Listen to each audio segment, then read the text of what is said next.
नमस्कार, मी प्रभाकर लोंढे, खडतर प्रवास वर्तमानपत्राचा तथा खडतर प्रवास यूट्यूब चॅनलचा मुख्य संपादक। आज आपण धाराशिवमध्ये पंचायत समितीच्या आवारात आहात। या ठिकाणी येण्याचं कारण असं की तुळजाभवानी ऊसतोड कामगार संघटनेचे संस्थापक अध्यक्ष सुरेश पवार यांच्यासोबत नीलमताई गोरे मॅडम, संजयजी शिरसाट साहेब आणि जिल्हाधिकारी आयुक्त आहेत दीपा मुदळ मॅडम, हे आज समाजासाठी आणि ऊसतोड कामगार लोकांसाठी वेगवेगळ्या प्रकारच्या फॅसिलिटी देत आहेत। नेमकं काय काय फॅसिलिटी दिलेल्या आहेत आणि आता नेमकं दिवाळीच्या अगोदर हे सगळे ऊसतोड कामगार कामाला निघणार आहेत, त्या विषयावर काल नीलमताई गोरे यांच्यासोबत बैठक झालेली आहे। आणि बैठक झाली ऊसतोड कामगार संघटनेचे संस्थापक अध्यक्ष, तुळजाभवानी ऊसतोड कामगार संघटनेचे अध्यक्ष सुरेशजी पवार आपल्यासोबत आहेत। सुरेशजी, नेमकं काल तुमची महाराष्ट्राच्या मंत्रिमंडळाच्या जी महत्त्वाच्या मंत्री आहेत नीलमताई गोरे यांच्यासोबत तुमच्या चर्चा झालेल्या आहेत। आता ती कोणत्या पदावर आहेत? पाठीमागच्या टर्ममध्ये नीलमताई गोरे मॅडम जे आहेत ते विधान परिषदेच्या उपसभापती म्हणजे उपसभापती होत्या आणि आता विधान परिषदेवरच त्यांची नियुक्ती झालेली आहे। ते निवडून आलेले आहेत आणि आज सध्या त्यांच्याकडे मला वाटतं कोणतं पद आणखी मिळालेलं नाही, परंतु भविष्यामध्ये ते चांगल्या पदावर जातील हे मला खात्री आहे। आणि गेल्याच आठवड्यामध्ये मी आदरणीय नीलमताई यांच्याबरोबर फोनद्वारे संपर्क केलेला होता आणि जे काही महाराष्ट्रातील ऊसतोड कामगारांच्या प्रलंबित बाबी आहेत या बाबी संदर्भात काही योजनेसंदर्भात शासन निर्णय आदरणीय सामाजिक न्यायमंत्री संजयजी शिरसाट साहेब यांच्या स्तरावरती शासन निर्णय पारित झालेला आहे आणि थोड्या दिवसामध्ये जे काही कल्याणकारी योजना आहे ते प्रत्येक ऊसतोड ज्यांची नोंदणी झालेली आहे त्या ऊसतोड कामगारांना थोड्या दिवसामध्ये मिळणार आहेत। परंतु महत्त्वाची जे काही सानुग्रह अनुदानासंदर्भात जो काही शासन निर्णय आहे त्या प्रत्येकी सरसकट किंवा कोणत्याही घटनेमध्ये मयत ऊसतोड कामगारांच्या वारसांना 10 लाखाची आर्थिक मदत देण्यासंदर्भाचा शासन निर्णय म्हणजे मंजुरी मिळालेली आहे, परंतु शासन निर्णय प्रलंबित आहे या संदर्भात। आणि काही कल्याणकारी योजना आहेत, वसतिगृहात अनेक अडचणी या ऊसतोड कामगारांच्या बाबतीत। काल काय कोणत्या मुद्द्यावर चर्चा झाली नीलमताई गोरेसोबत? आदरणीय नीलमताई गोरे यांना मी त्यांच्या पुणे येथील बंगल्यावरती भेट घेतली आणि त्यांना जो काय सानुग्रह अनुदान आहे कोणत्याही घटनेमध्ये ऊसतोड कामगार हा ऑक्टोबर ते ऑक्टोबर या 12 महिन्याच्या कालावधीमध्ये कुठल्याही घटनेमध्ये उदाहरणार्थ अटॅकमध्ये मृत्यू पावलेला असेल किंवा नैसर्गिक मृत्यू किंवा अन्य कुठल्या कारणामध्ये झालेला असेल आणि या महामंडळाच्या स्तरावरती सामाजिक न्याय मंत्रालयाच्या स्तरावरून जे काही ऊसतोडीचा कालावधी ऑक्टोबर ते एप्रिल मेच्या दरम्यान जो काही ऊसतोडीच्या कालावधीमध्येच अपघाती मयतांनाच 5 लाखाची आर्थिक मदत दिली जाते, परंतु दुसऱ्या कोणत्याही घटनेमध्ये ऊस तोडत असताना समजा एखादा ऊसतोड कामगार अटॅकमध्ये मेलेला असेल किंवा दिवसभर ऊस तोडून हा ऊसतोड कामगार त्यांच्या राहत्या झोपडीमध्ये मेलेला असेल तरी या महामंडळ स्तरावरून किंवा सामाजिक न्याय मंत्रालयाच्या स्तरावरून त्यांना आर्थिक मदत देण्यासंदर्भात कुठलीही कारवाई होत नाही। आमचा त्याच गोष्टीसाठी वारंवार पाठपुरावा आहे जेणेकरून अपघातीवाल्यांना कोण इन्शुरन्स कंपनी फक्त अपघाती जो काही नियम अटी शर्ती आहेत, इन्शुरन्स कंपनी जर त्यांना आर्थिक मदत देत असेल तर तो अपघातच त्यांच्याकडे एक क्रायटेरिया ठरवून दिलेला आहे। काल तुम्हाला नीलमताई गोरे मॅडमने काय शब्द दिला आणि दीपा मुदळ मॅडमसुद्धा याच्यासाठी सतत ॲग्री आहेत, म्हणजे तुम्हाला सपोर्ट करणारे आहेत। सांगण्याचं तात्पर्य जेणेकरून नीलमताई गोरे मॅडमच्या बाबतीत बोलायचं म्हटलं तर माझ्याकडे खरं तर शब्दच नाहीत, कारण का या महाराष्ट्रातील ऊसतोड कामगारांना पाठीमागच्या काळामध्ये किंवा या महाराष्ट्रामध्ये जे काही ऊसतोड महिला कामगार आहेत त्यांना त्यांच्या जी पिशवीचा जो काही प्रकार होता म्हणजे गर्भाशयांच्या ज्या पिशवीचा प्रकरण होता ते फार गाजलेलं होतं आणि जास्तीत जास्त महिला ज्या आहेत बीड जिल्ह्यामध्ये असतील किंवा इतर आसपासच्या जिल्ह्यामध्ये असतील गर्भाशयाच्या पिशव्या काढण्याचं प्रकार अतिशय जास्त हे झालेलं होतं। त्याच्यावरती नीलमताईंनी महाराष्ट्र राज्यातील जे काही आरोग्य विभाग आहेत किंवा या ऊसतोड कामगार माता भगिनीची ज्या काही पिशवीचा मोठा प्रश्न उद्भवलेला होता त्याच्यावरती एक दंडात्मक कारवाई करून त्यांच्यावरती जे काय या महिलांना न्याय मिळवून देण्यासाठी महाराष्ट्र स्तरावरती त्यांनी एक कायदा पारित केला आणि आज रोजी नीलमताई गोरेंनी या महिला आरोग्यांच्या कमिटीवरती अध्यक्ष आहेत आणि त्यांच्या माध्यमातून एकतर या ऊसतोड कामगारांचा विषय ज्या वेळेस त्यांनी उपसभापती होत्या, ज्यावेळेस अधिवेशन चालायचं. आता नीलमताई गोरे मॅडम या ऊसतोड कामगाराच्या महत्त्वाच्या कोणत्या पदावर आहेत आणि त्यांनी कोणते प्रश्न सोडवतो असं काय सल्ला देणार मला? नीलमताई सध्या जे काही महिला आरोग्य समिती स्थापन झालेली आहे त्या समितीवरती अध्यक्ष म्हणून आहेत. बरं. आणि आता ज्यावेळेस आम्ही नीलमताईंची भेट घेतलो आणि नीलमताईंना मी एकच विनंती केलेली होती की जे काही सानुग्रह अनुदान आहे सरसकट कुठल्या अटी शर्ती त्याच्यामध्ये ऊसतोड कामगार सानुग्रह अनुदानामध्ये किती रकमेची तरतूद आहे आणि काय काय आहे त्याच्यात? आणि एक विषय म्हणजे सानुग्रह अनुदान जो आहे कारखाना प्रशासनाने शेष फंड जो महामंडळाकडे दिला जातो याच्यातूनच हे सानुग्रह अनुदान अपघातीवाल्यांना दिलं जातं. परंतु ह्या सानुग्रह अनुदान ही शेष फंडाच्या रकमेतून असल्यामुळंच कुठल्याही घटनेमध्ये जो काही ऊसतोड कामगार मयत होतात त्या लोकांना सरसकट देण्याची मागणी आमची कायम लावून धरलेली आहे आणि आम्ही याच्यावरती ठाम आहेत. आणि हीच बाब आदरणीय ताईसाहेबांसमोर मी ज्यावेळेस मांडलेलो होतो त्यावेळेस त्यांनी ही खरंच प्रत्येक ऊसतोड कामगारांना ही आर्थिक मदत देणं गरजेचं आहे. त्या संदर्भात आता पुढच्या महिन्यामध्ये 4 तारखेच्या दरम्यान आदरणीय नीलमताई यांनी सर्वांची संबंधित अधिकारी जे काय ऊसतोड महामंडळाचे व्यवस्थापक संचालक मुदोळ मॅडम असतील किंवा प्रधान सचिव हर्षदीपजी कांबळे साहेब असतील किंवा अन्य कोणी उपसचिव देशमुख मॅडम असतील, वर्षाजी देशमुख मॅडम असतील किंवा अन्य जे काय सचिव उपसचिव अधिकारी आहेत त्यांची तात्काळ बैठक लावून हा जो विषय प्रलंबित आहे हे मार्गी लावण्यासाठी निश्चितच आम्हाला एक आश्वासन दिलेलं आहे. बरं, लातूरकडून आपण 5 लाख रुपयाची निधी कामगार मयत झाल्यामुळं मिळवून दिली आयुक्ताकडून. त्यावेळेस आपण 5 लाख रुपये दिले, पण तुम्ही 10 लाख रुपयाची तरतूद तात्काळ होणार आहे आणि त्याची अंमलबजावणी करावी अशा पद्धतीची एक तुम्ही मागणी केली होती. त्या मागणीच्या बाबतीमध्ये काय झालं, काय म्हणले मॅडम? एक तर आदरणीय ताईसाहेबांनी या संदर्भात मी डिटेल्स त्यांना चर्चा केलेलं या येणाऱ्या पुढच्या महिन्यामध्ये एकंदरीत ज्यावेळेस बैठक होईल त्या बैठकीमध्ये हा विषय मार्गी निश्चितच लागणार आहे यासाठी यावर माझी खात्री आहे. कारण का नीलमताई गोरे मॅडमचं खरं तर म्हणावं तेवढं कमीच आहे. कारण ऊसतोड कामगारांना प्रत्येक अडचणीच्या वेळेस किंवा कोणत्याही संकटामध्ये ऊसतोड कामगार असेल तर त्यांच्या संदर्भात अधिवेशनाच्या कालखंडामध्ये त्यांच्यासमोर ज्या वेळेस विषय ऊसतोड कामगारांचा यायचं त्यावेळेस जास्तीची वेळ या ऊसतोड कामगारांना विषय मांडण्यासाठी द्यायचे आणि त्या बाबतीत त्या माध्यमातून आदरणीय नीलमताईंनी ऊसतोड कामगारांना खरंच बरेचसे ह्याच्यामध्ये गोष्टीमध्ये न्याय मिळवून दिलेले आहेत. आणि त्याचबरोबर मी या महिन्याच्या 14 तारखेला आदरणीय सामाजिक न्यायमंत्री संजयजी शिरसाट साहेब यांच्या त्यांच्या खाजगी बंगल्यावरती जाऊन त्यांची भेट घेतली आणि त्यांना देखील ह्या सरसकट अनुदानासंदर्भात आणि प्रलंबित ज्या काही शासन निर्णय निघणं बाकी आहे, वसतिगृह असतील ज्या तालुक्यामध्ये वसतिगृह मिळालेले नाहीत त्या तालुक्यामध्ये वसतिगृहाच्या संदर्भात त्यांना विनंती केलेली आहे. आणि विशेषतः म्हणजे छत्रपती संभाजीनगर असेल, लातूर असेल, धाराशिव जिल्हा धाराशिवला मागणी केलेली आहे. उमरगा या ठिकाणी ऊसतोड कामगारांची संख्या जास्त आहे, त्या उमरगाच्या ठिकाणी देखील ऊसतोड कामगारांच्या पल्ल्यांना वसतिगृह शासकीय वसतिगृहांची मागणी केलेली आहे. सध्या किती जिल्ह्यामध्ये आहेत का 6 वसतिगृह? आता एक तर महाराष्ट्रामध्ये 41 तालुक्याच्या ठिकाणी 82 वसतिगृह आहेत. आणि परवा ज्यावेळेस आपल्या धाराशिवमध्ये किती लंबन? धाराशिवमध्ये 3, आपल्या धाराशिवमध्ये 164 बंजारा वस्ती आहेत. 164 बंजारा वस्त्या असून सुद्धा धाराशिवला ऊसतोड मंडळ नाही. मग धाराशिवला 6 वसतिगृह आहेत आणि कळंब, भूम, परंडा या ठिकाणी 2-2 वसतिगृह मिळालेले आहेत. आणि काही ठिकाणी विद्यार्थी संख्या नसल्यामुळं त्या ठिकाणचे वसतिगृह इतर ठिकाणी स्थलांतरित. आता कामगारासाठी नवीन उपक्रम काय राबवण्यासाठी तुमच्या नीलम गोरे मॅडमच्या सोबत काही चर्चा महत्त्वाची झाली का?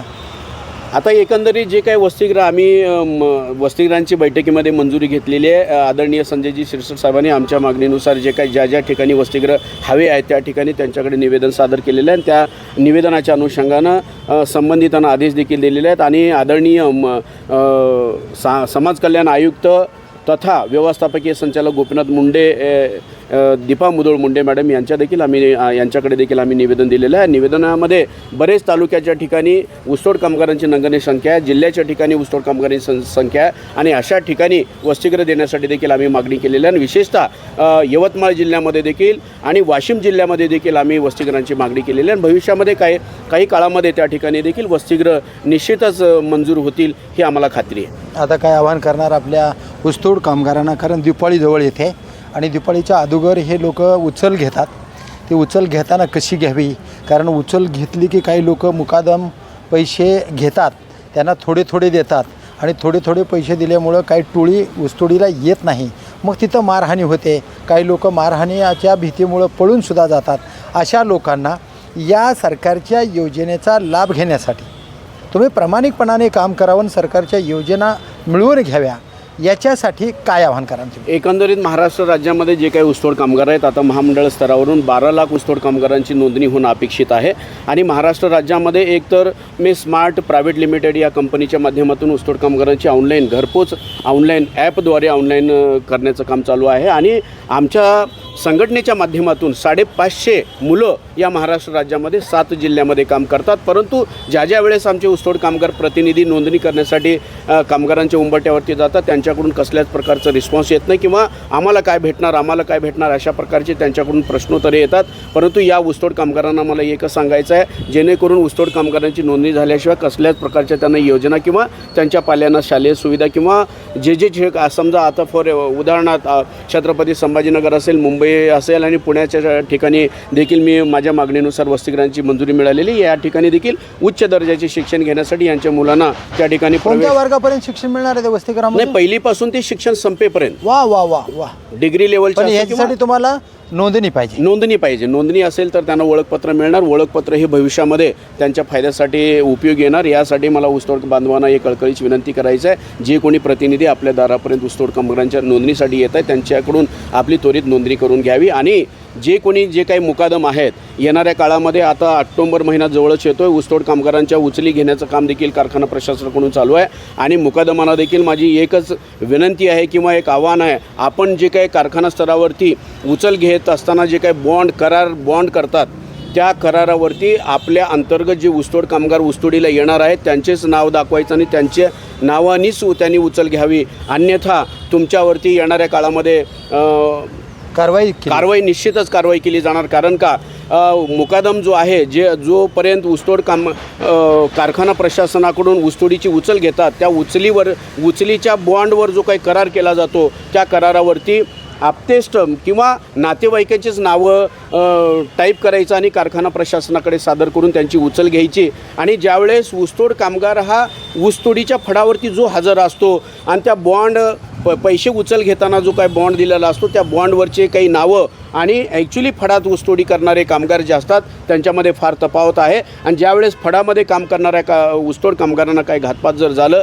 तर त्याची नोंद त्या कारखान्याकडे नसते. यासाठी या मुकादमांना वाहतूकदार आणि गाडी मालकांना देखील माझी कळकळीची विनंती असणार आहे, आपण जी उचल घेणार आहेत, कुणाच्या नावावर घेणार आहेत किंवा बॉन्डवर कुणाचे नाव, तेच कामगार आपल्याकडे असणं गरजेचं आहे. समजा तुमच्याकडे बॉन्ड करार करत असताना ज्या कामगारांची नावं त्याच्यावरती नसतील आणि ज्यावेळेस तुमच्याकडे कामगार हा फडावरती हजर असतो, त्यावेळेस त्या कामगारांची नोंद त्या संबंधित कारखान्याकडे. महत्त्वाचा प्रश्न माझ्या डोक्यात गुदमरतो आहे की MD कारखान्याचं जे आहे ते मुकदमाने समजा कामगाराला पैसे दिले आणि कामगारांचे चेहरेपट्टी, त्यांची बोटाचे ठसे त्या MDच्या पुढं जर ते कामगार हजर केले तर मुकदम ह्याच्यात कसलाही भ्रष्टाचार करणार नाही, अशी काय मागणी आहे का? एकंदरीत कसं आहे, एक तर कारखाना प्रशासन पाठीमागच्या 10 वर्षाच्या कालावधीमध्ये कुठल्याही कारखाना प्रशासनाने ऊसतोडी कामगारांची नोंद त्यांच्याकडे घेतलेली नाही किंवा त्यांच्यावरती विमा काढलेला नाही. ही गंभीर बाब आहे. आणि एकंदरीत आता जी काय ऑनलाईन प्रक्रिया ऊसतोड कामगारांची चालू आहे, ती ऑनलाईन प्रक्रिया भविष्यामध्ये कारखाना प्रशासनाला किंवा ऊसतोड कामगारांना ही फायद्याची होणार आहे. कारण का याच्यामध्ये फसवेगिरीचं प्रकार काही होणार नाही आणि आयडेंटिटी त्यांची नोंद ऑनलाईन प्रक्रिया असल्यामुळे कारखाना स्तरावर देखील महामंडळ स्तरावर देखील प्रत्येक कामगारांची स्पेसिफिक नोंद असल्यामुळे या ठिकाणी फसवणुकीचं काही कारण ठरणार नाही. त्यासाठी कारखाना प्रशासनाला देखील माझी कळकळीची विनंती आहे, येणाऱ्या गाळप हंगामामध्ये कारखाना प्रशासनाने आपल्या अंतर्गत जे मुकादमाच्या अंतर्गत जे काही ऊसतोडीला आपल्या फडावरती येतात त्यांची आपल्या कारखान्याकडे अवश्य नोंदणी करून घ्यायला हवे. अन्यथा आम्ही कारखाना बंद पडल्याशिवाय राहणार नाही, कारखाना चालू देणार नाही. का सांगण्याचं तात्पर्य असं आहे, 2021मध्ये सामाजिक न्याय मंत्रालयाने या ग्रामसेवकांना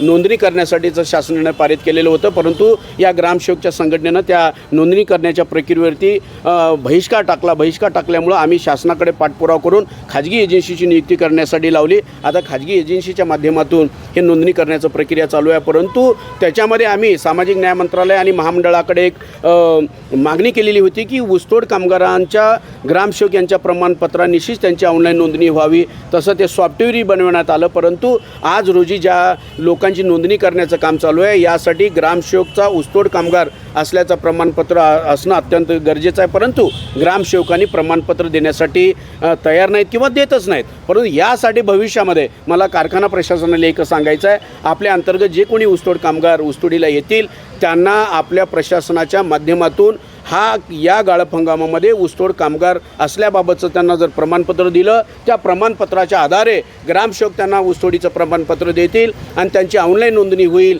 ऑनलाईन नोंदणी झाल्याच्या नंतर त्यांना भविष्यामध्ये शासकीय योजना मिळतील, त्यांच्या मुलाबाळांना शालेय सुविधा मिळतील. यासाठी जर कारखाना प्रशासनाने ह्याच्यामध्ये जर कामगाराबरोबर दगाफटका जर केलं तर आमच्या संघटनेच्या वतीनं आम्ही रास्ता रोको करू.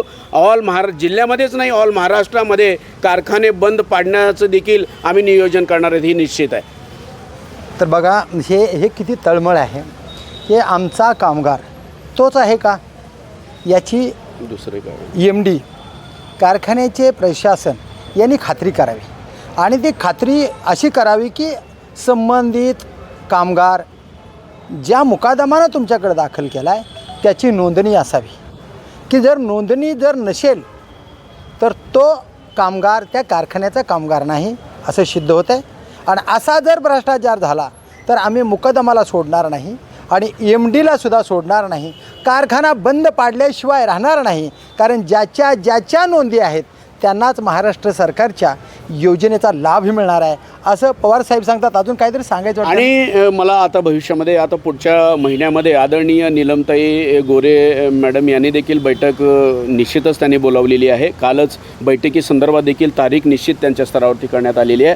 आणि आदरणीय संजयजी शिरसाट साहेबांना मला एक सांगायचं आहे, कारण का या योजनेला मंजुरी देऊन 9 जुलै 2025 रोजी योजनेला मंजुरी देण्यात आलेली होती. आणि काही योजनेसंदर्भात जे काय अति महत्त्वाची जे काय योजना आहे त्या संदर्भात 27 एप्रिल 2026 रोजी शासन निर्णय देखील पारित झालेले. या संदर्भात या निर्णयाचं आम्ही स्वागत केलेलं आहे आणि अख्ख्या महाराष्ट्रामध्ये बॅनरबाजी आणि सामाजिक न्याय मंत्रालयाचा म्हणजे अभिनंदन करण्यात आलेलं आहे. परंतु सामाजिक न्यायमंत्री संजयजी शिरसाट साहेबांना मला एक कळकळीची विनंती करायचं आहे, पुढच्या ज्या काही दिवसामध्ये आपण बैठक बोलवणार आहोत या बैठकीमध्ये जो काही आमचा सरसकट 10 लाखाचा जो काही सानुग्रह अनुदान आहे आणि ही अनुदान मागण्यासाठी आमच्याकडे बेस आहे, कारण का आरोग्य विभागाने आशा कार्यकर्ते आणि गटप्रवर्तक यांना 10 लाखाचा अपघात झाल्याच्यानंतर 10 लाखाचा सानुग्रह अनुदान देण्यासाठी 26 ऑगस्ट 2024 रोजी शासन निर्णय पारित केलेला आहे. आणि जो काही आपण 10 ऑक्टोबर 2024 रोजीच्या ज्या शासन निर्णयामध्ये ऊसतोड कामगारांना जे काही सानुग्रह अनुदान देण्यासाठी जे काही जाचक अटी आहेत, अटी म्हणजे फक्त अपघातीवाल्यांनाच 5 लाख अनुदान द्यायचा, ही अट फार जाचक आहे. ह्याचं कारण एकच आहे, कुठलीही इन्शुरन्स कंपनी आमच्या ऊसतोड कामगारांना आर्थिक मदत देत नाही. हे पहिल्यांदा शासन स्तरावरती याचा विचार करायला पाहिजे, कारण का शेष फंडातल्या रकमेतूनच सानुग्रह अनुदान दिलं जातं. याही मुद्द्याचा विचार होणं गरजेचं आहे. आणि ऊसतोड कामगार कुठल्याही घटनेमध्ये मरायला लागले, ऊस तोडता हातामध्ये कोयता घेऊन अटॅक घेऊन सरसकट न्याय मिळायला पाहिजे. यासाठी माझी आदरणीय संजयजी शिरसाट साहेब यांना कळकळीची विनंती आहे, हा जो मुद्दा आहे सरसकट अनुदानाचा आणि मंजूर झालेल्या वसतिगृहाचा की लवकरात लवकर मार्गी लावावेत. आणि आदरणीय दीपा मुधोळ मुंडे मॅडम देखील ह्या गोष्टीसाठी सकारात्मक आहेत. त्यांची नियुक्ती ज्या दिवसापासून झालेली आहे त्या दिवसापासून या महाराष्ट्र राज्यातील ऊसतोड कामगारांच्या हिताच्या निर्णय आदरणीय दीपा मुधोळ मॅडम देखील घेत आहेत. आणि पुढच्या महिन्यामध्ये जे काय दीपा मुधोळ मुंडे मॅडम हे देखील बैठक घेणार आहेत, आदरणीय नीलमताई हे देखील बैठक घेणार आहेत आणि माननीय सामाजिक न्यायमंत्री संजयजी शिरसाट साहेब यांनी देखील त्यांच्या स्तरावर बैठक घेणार आहेत. या तिन्ही बैठकीमध्ये आमचा प्रश्न निश्चितच मार्गी लागेल आणि आम्ही दुसऱ्यांदा आणखीन या ऊसतोड कामगारांच्या दुसऱ्यांदा दिपोळी करण्यासाठी आम्ही उत्सुक आहोत. आणि ऐतिहासिक निर्णय घेण्यासाठी माननीय सामाजिक न्यायमंत्री संजयजी शिरसाट साहेब यांच्याकडे एक संधी आहे, त्यांनी संधीचं सोनं करावं आणि निश्चितच या गोरगरीब ऊसतोड कामगारांना आपल्या स्तरावर न्याय मिळवून द्यावं, एवढीच माझी कळकळीची विनंती असणार आहे. जय शवालाल. बघा किती महत्त्वाचे मुद्दे मांडले आहेत. 9 जुलै 2025ला जे शासन निर्णय पारित झालेला आहे तो 9 जुलै 2025ला झाला आहे. आता 9 जुलै 2026 आला आहे आणि ह्या वर्ष पूर्ण होऊन गेल्या. आता सरकार आणि सरकारचे कारखाने चालू होणार आहेत, कामगार कामावर जाणार आहेत. याची अंमलबजावणी तात्काळ व्हावी आणि सरसकट सर्व कामगाराला न्याय मिळावा. कारण आम्ही तुमच्या निर्णयाचं स्वागत करण्यासाठी धाराशिव जिल्ह्यामध्ये जल्लोष केला आहे. अजूनही आम्ही तुमचा जल्लोष करण्यासाठी सज्ज आहोत. फक्त एक विनंती केली संजयजी शिरसाट साहेबाला, नीलमताई गोरे यांना, दीपा मुदळ मॅडम यांना त्यांनी एक विनंती केली की या गोरगरिबांना न्याय द्यावा आणि यांचा आशीर्वाद आपण घ्यावा. येणाऱ्या दिवाळीमध्ये या निर्णयांचे पूर्णचे पूर्ण योजना अंमलबजावणीमध्ये आणाव्या आणि गोरगरिबाला न्याय द्याव्या ही तळमळ सुरेशजी पवार यांनी आपल्यापुढं मांडली. तर बघूया नीलमताई गोरे, आयुक्त असणाऱ्या दीपा मुदळ मॅडम आणि संजयजी शिरसाट साहेब समाज कल्याण न्यायमंत्री आहेत, कसं या गोरगरिबाला न्याय देतात तेच पाहूया येणाऱ्या काळात. मी प्रभाकर लोंढे, खडतार प्रवास वर्तमानपत्राचा तथा खडतार प्रवास यूट्यूब चॅनलचा मुख्य संपादक. या चॅनलला सबस्क्राईब करा, शेअर करा, लाईक करा, बेल आयकॉनचे बटन दाबा आणि या गोरगरीब ऊसतोड कामगारासाठी आपले विचार कमेंट बॉक्समध्ये नोंद करा. आणि एक लक्षात, सगळ्या कामगारांनी आपल्या नोंदी करून घ्या. नोंदी नसणाऱ्याला सरकारचा न्याय मिळणार नाही असं वारंवार सुरेशजी पवार सांगतात. हेही कमेंट बॉक्समध्ये नोंद करा. धन्यवाद. धाराशिवकार. जय हिंद, जय महाराष्ट्र. नमस्कार.